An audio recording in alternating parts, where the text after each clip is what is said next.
Hey adapters, I'm Doug Parsons. Thanks for joining me for a pilot episode. I'm a partner at Simpatico Studios. Simpatico Studios is a San Francisco based tech media startup producing live stream talk shows. We're talking about complex business and social challenges and highlighting the professionals around the world who are working on these issues. Our shows are live streamed into Simpatico, a new type of collaboration platform to help communities of professionals share knowledge and coordinate efforts to improve outcomes of common interest. We're launching the Climate Adaptation channel where I'll be hosting regular live stream interviews just like this one. This show is called Solution Showcase, where we focus on a product and service centers that share how their offering helps address a certain problem. Today, I am joined by Dr. Fahim Tonboy, a senior engineer specializing in climate change adaptation at BMT.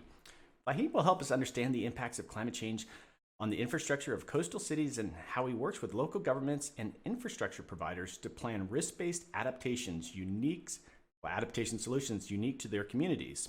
Hey, well, Fahim, welcome to the show. Thanks, Doug. Good to be here with you. All right. So I love talking about coastal. I'm from Florida, and there's a lot of coastal issues and coastal adaptation in Florida. So it's something I'm very interested in. But first, we just want to acknowledge everyone's locking down because of the coronavirus. How's it affecting your work? How's it impacting what you do? Yeah, so we have started working from home since last 3 weeks. So we are kind of working remotely. We're still open for business, supporting our clients and doing our day-to-day work, but mostly doing desktop-based studies. Some of our teammates are still working in field, trying to maintain social distancing as much as they can. Okay, so assuming there's projects like have those projects in the field halted, like the kind of actual construction, or those are completely kind of stopped? Our team works mostly in environmental consulting sort of work. And, the field work component has slowed down. It haven't completely stopped. So the additional risk assessments that we need to do before we go into the field, and additional sort of precaution and approvals that you need to take. And the border between Queensland and New South Wales is closed, so we need to get some additional permit to cross the border. And so some of those additional tasks that we need to do, but it hasn't completely stopped. Well, that must be giving just the people actually out in the field quite a headache to think that they're not able to work on these things. But I guess I want to step back a little bit. So you're doing civil engineering. Before we talk about some of these adaptation solutions, how did you get interested in doing civil engineering? Yeah, so I was born and raised in Bangladesh, and as a kid, when I was interested in math and science, and always wanted to study in engineering. And like most of the kids, the tall buildings, bridges, that kind of got me interested in civil engineering, I guess. And Well, then I worked in civil engineering industry in Bangladesh and UK for a couple of years. Then during my PhD in Australia, I actually got introduced to climate change adaptation.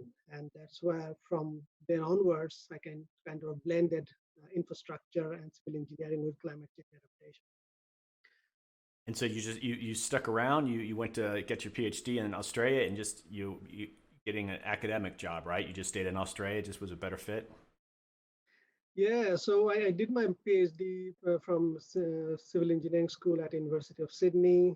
Then after that, I worked there as a postdoctoral researcher for a year, and then moved to uh, Griffith University in a National Climate Change Adaptation Research Facility, NCARF, where I worked for about 4 years, mostly doing uh, kind of applied research, which kind of develops data products and tools for decision makers to help them actually make adaptation decisions. Now, I know a couple people with NCAF, and you know Johanna Nalau. Do you cross paths with her ever? Yes, Johanna is also based in Griffith. Yes, yeah. So I know her very well. So, but I mean, I guess in the different departments, are you all just sort of working together, or is it really just a large group of climate people there? Yeah, so in Griffith, there is another group called Griffith Climate Response Program, this is CRP. And there's another where I used to work, which is called NCARF. So there are two different body, but working around a similar sort of topic, climate change adaptation. So Johanna was based on GCCRP initially. Then I think she's now moved into School of Environment. All right, so let's talk about coastal and issues and climate change. And could you give maybe some statistics? Why is it something that we should worry about? Why do coastal areas need to adapt to climate change? Yeah, so coastal areas are kind of in a unique sort of challenge that they have in terms of climate change than the rest of the other areas. So, as we know that about 40% of world population, like about 2.4 billion people, live within 100 kilometer of the coastline. And if you look at from the city's point of view, about two-thirds of most populated cities in the world are located in the coast. So we have a lot of people living in the coast, and there are a lot of infrastructure that we have already built in the coastal areas to support those cities and communities. And the future projection is that within next 25 to 30 years, we will see about 25% increase in population in those coastal areas, mainly because people will move into those cities because of economic opportunity, livability issues, and so on. So that will increase more demand of infrastructure in those coastal cities. So we will build more infrastructure. At the same time, sea levels are rising because of climate change and all other issues. And, and because of sea level rise, the extreme water events, such as um, extreme water levels during storms, cyclones, the erosion events, and some of those gradual impact of sea level rise will cause a bit more headache for coastal cities and their related infrastructure. So, so in one hand, we are expecting a lot of infrastructure to be built, a lot of more people to be moved into coastal cities. On the other hand, we are expecting more areas to become hazard prone because of sea level rise. So it has a bit of complicated dimension. So So that's why, yeah, so that's why that the coastal adaptation is becoming a really important issue. okay, so this is where I think it gets somewhat controversial that I think you have a lot of cities who are starting to wake up to sea level rise and the need to adapt. But as you described, and this was an issue too in Florida, is that people keep moving to coastal areas. Now, do cities, I mean, what is their sort of responsibility? I mean, should they be discouraging more people coming to coastal areas, or should they be investing the resources to just make these areas safer? And if you make these areas safer, then you're just sending the signal to have more people move into the area. You must see that sort of tension, right? Absolutely, yeah. That's a what's the word? It's called the wicked problem that we have. But it comes down to sensible decision making and better planning. So more people have died and will die because of poor planning decisions in compared to climate change related impacts, because we keep building infrastructure, building our communities in low-lying areas which are more hazard prone.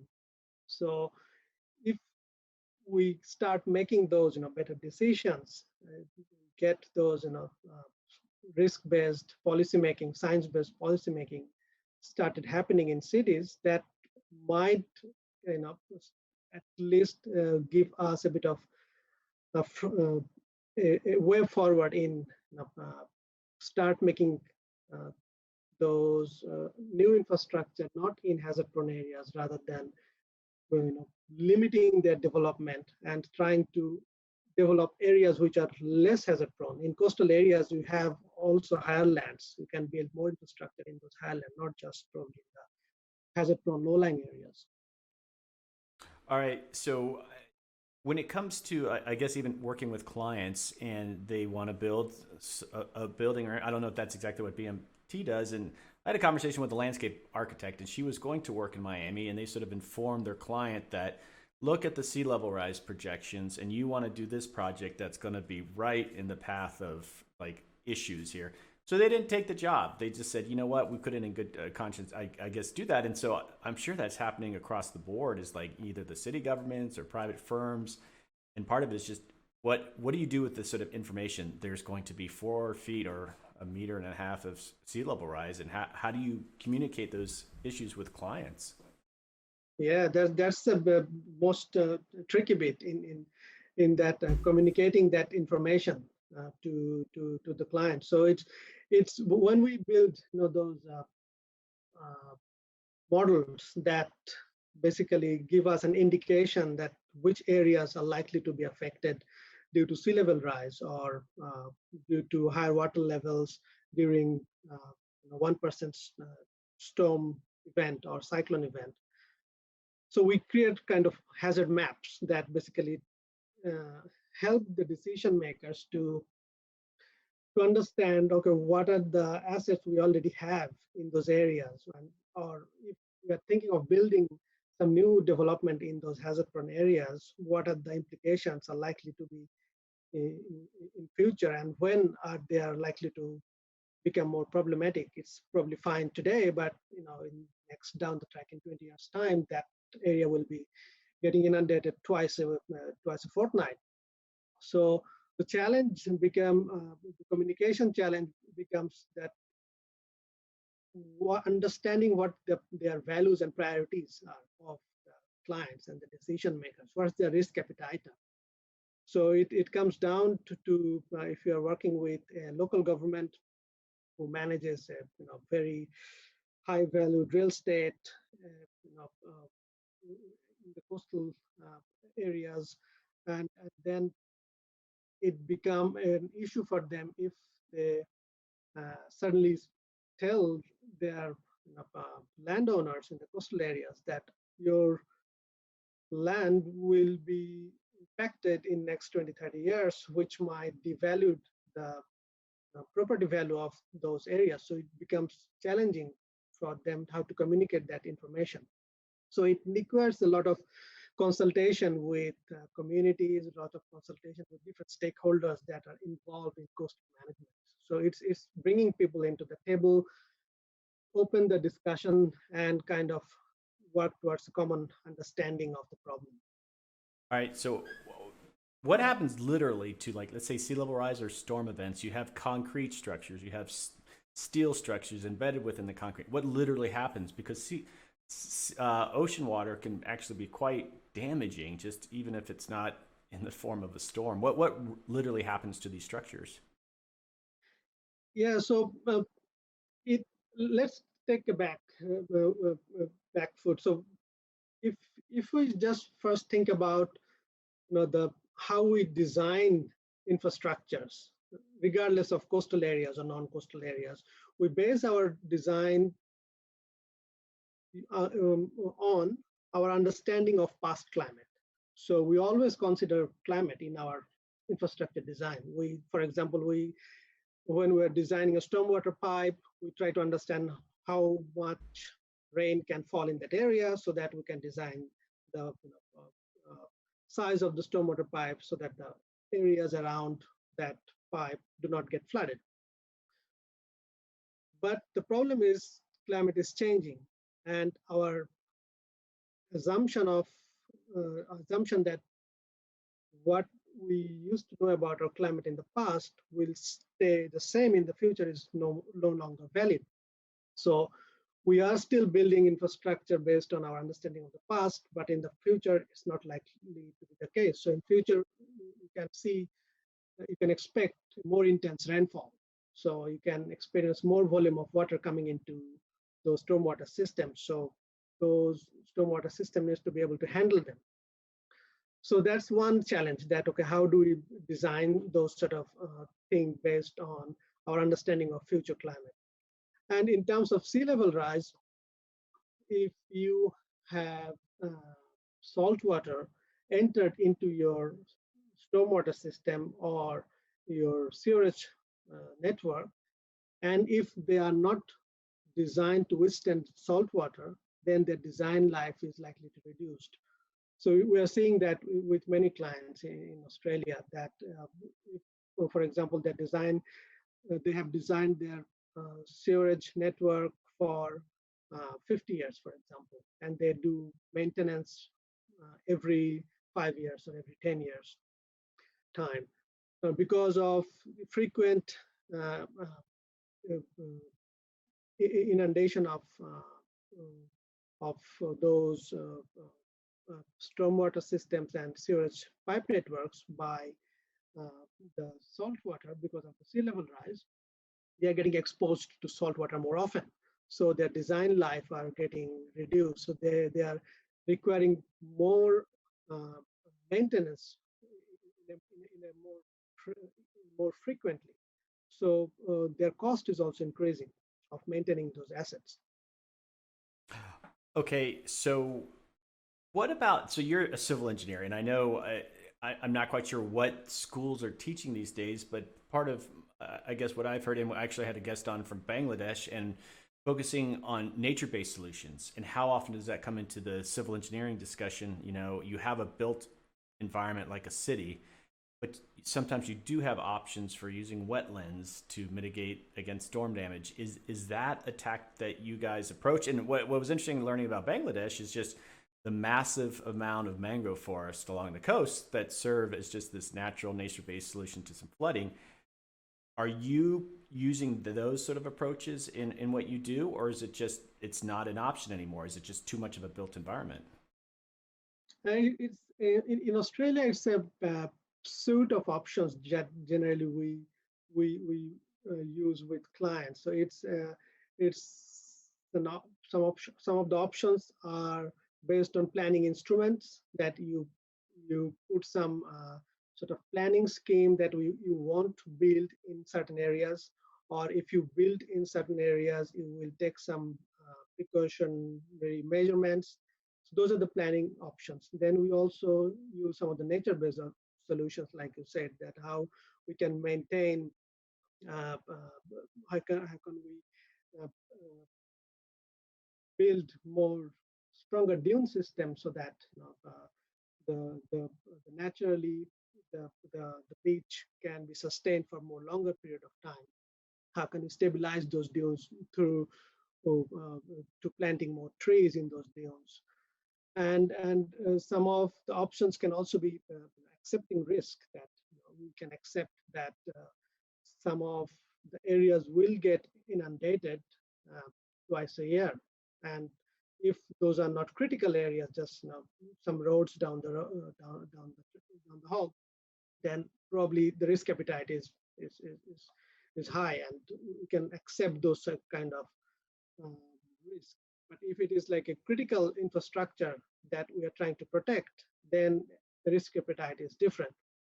If it is a hospital next to the coastline and it's a critical infrastructure, or it's an airport that is critical infrastructure, then the risk appetite is different. Then you kind of start thinking about worst case scenarios, and then you start thinking about those built engineering solutions, that how can we get into more kind of hard engineering solution and think about worst case now, so that we can protect those critical infrastructures. Right. So I So guess, it's a suite of options. but I guess what you're saying too is like a nature-based solution. Just when it comes to these worst-case scenarios, or a hospital or an airport, you're not going to necessarily trust that for, I guess, all these sort of extremes. That's basically what you're saying, right? It's just it's well, we got to be sure that this is going to survive this kind of event, so we're going to do a seawall. That's generally what happens, right? Absolutely, yeah.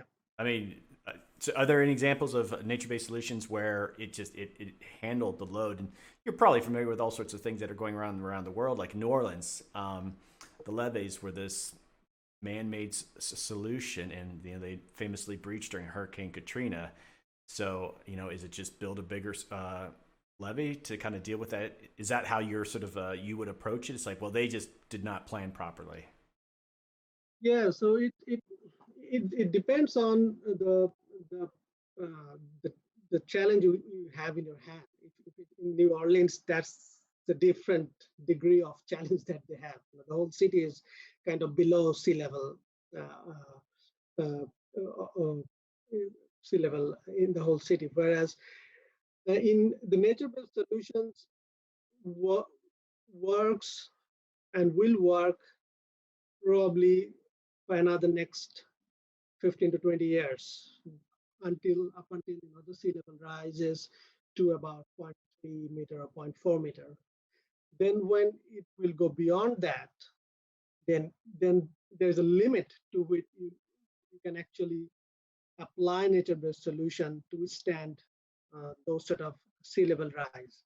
So nature-based solutions are really good in terms of shorter time frame, giving us more sort of time to understand how the shoreline is actually responding in terms of sea level rise, and that buys us more time so that we can start making better decision about relocating some of those infrastructure if we need to, or if there's a requirement of resources to build some hard infrastructure. We need to get those resources in place, and that doesn't happen overnight. It takes a lot of time, and a lot of community consultation needs to be happen before you can even start building anything on the coast. So start applying those nature-based solutions gives us those time to play with. Okay, just I want to hear some things about, I guess, the tools that you're using. What's Coast Adapt? What is that tool?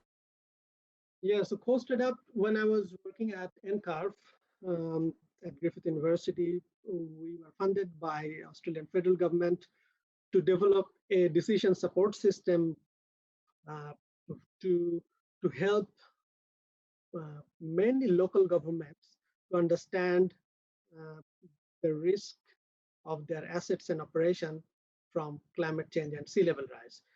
So that's basically a website where we have developed a lot of climate change projections specifically for all coastal councils in Australia, sea level rise projections, sea level rise inundation maps showing what areas likely to be affected in future.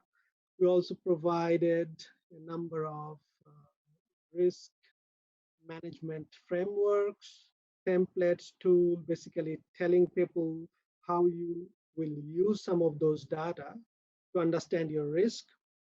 And it also has a lot of information about risk communication, like infographics to understand what are the terminologies in climate change, like what are RCPs, what are the basics of risk management, so that most of the organizations don't have an in-house person who understands climate change from their educational background. So that one of the purpose of that website was to create easy to understand documents and materials that people can just download and use to at least do a bit of in-house understanding of climate risk before they start going to consultants about um, further analysis.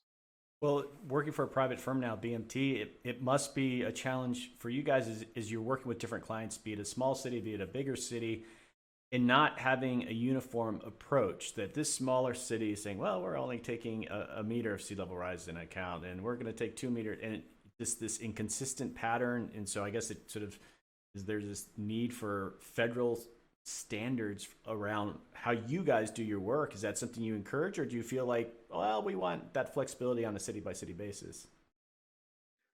So it depends on what the purpose of the assessment is. So if a client is trying to build a infrastructure in the coastline, we need to understand the the risk from sea level rise in a more finer scale. We need to understand how exactly that part of the land will respond as a result of sea level rise. What the erosion we might expect in future and so on.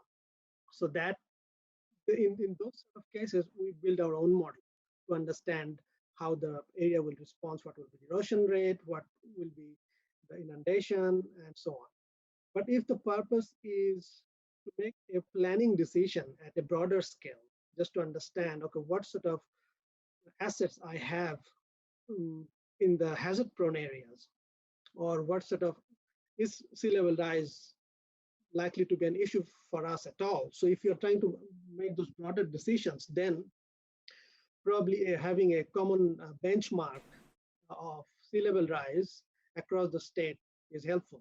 That everyone is uh, uh, consistently using a common benchmark so that they can, when the output of the decision goes to for a funding approval for a higher authority, they see they have been derived with a consistent approach. So that sort of scale, uh, if you're making a decision at that scale, then a common approach is useful.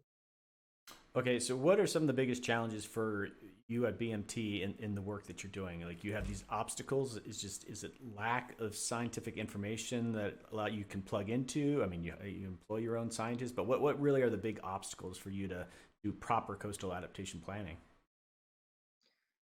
So obstacle in terms of uh, actual doing on groundwork is sometimes lack of data, lack of so when we work with different asset managers to understand the vulnerability of the asset to sea level rise or climate change in general, we need to understand what the material of the asset is, what sort of